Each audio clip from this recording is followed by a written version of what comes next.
राधे राधे। भाई बहन, पति पत्नी, प्रेमिका, मित्र, शत्रु, सगे संबंधी इत्यादि संसार के जितने भी रिश्ते नाते हैं सब मिलते हैं, क्योंकि इन सब को हमें या तो कुछ देना होता है या कुछ लेना होता है।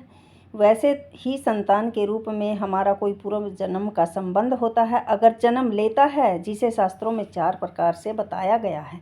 एक ऋणा अनुबंध पुत्र, पूर्व जन्म का कोई ऐसा जीव जिसे आपने ऋण लिया हो या उसे किसी प्रकार का धन नष्ट किया हो, वह आपके घर में संतान बनकर जन्म लेगा। वह अपना धन बीमारी में या व्यर्थ के कार्यों में नष्ट करेगा जब तक उसका पूरा हिसाब न हो जाएगा। दूसरा पुत्र, शत्रु पुत्र, पूर्व जन्म का कोई दुश्मन आपसे बदला लेने के लिए आपके घर में संतान बनकर आएगा।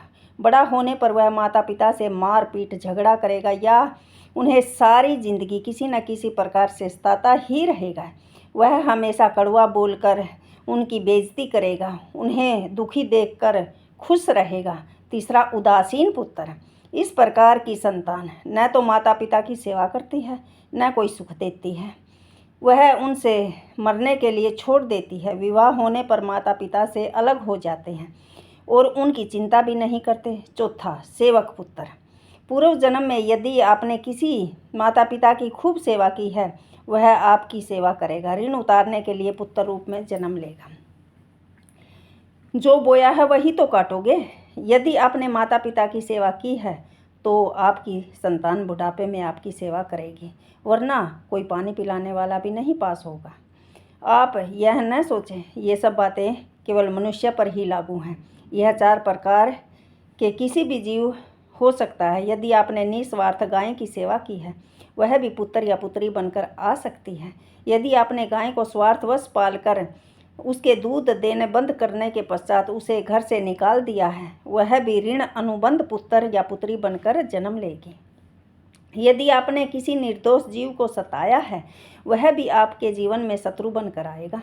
इसलिए जीवन में कभी भी किसी का बुरा न करें, क्योंकि प्रकृति का नियम है, जो आप करोगे वही तो आपको इस जन्म में या अगले जन्म में 100 गुना वापस करके देगी। यदि आपने किसी से 1 रुपया दिया है तो समझो आपके खाते में 100 रुपये जमा हो गए। यदि आपने किसी का 1 रुपया छीना है तो समझो आपकी जमा राशि से 100 रुपये निकल गए। ज़रा सोचिए, आप कौन सा धन साथ लेकर आए थे और कौन सा साथ लेकर जाओगे। जो चले गए हैं वे कितना सोना चांदी साथ ले गए। मरने पर वो जो सोना चांदी धन दौलत बैंक में पड़ा रह गया, समझो वह तो वर्थ ही कमाया। औलाद अगर अच्छी और लायक है तो उसके लिए कुछ भी छोड़कर जाने की ज़रूरत नहीं है, वह खुद ही कमा लेगी। और अगर औलाद बिगड़ी हुई नालायक है, उसके लिए जितना भी धन छोड़कर जाओगे वह चंद दिनों में सब बर्बाद कर देगी। तभी चैन लेगी। मैं तेरा मेरा और सारा धन यहीं रह जाएगा, कुछ भी साथ नहीं जाएगा। साथ यदि कुछ भी जाएगा तो सिर्फ अच्छे बुरे कर्म ही साथ जाएंगे। इसलिए जितना करो नेकी करो, सत्कर्म करो।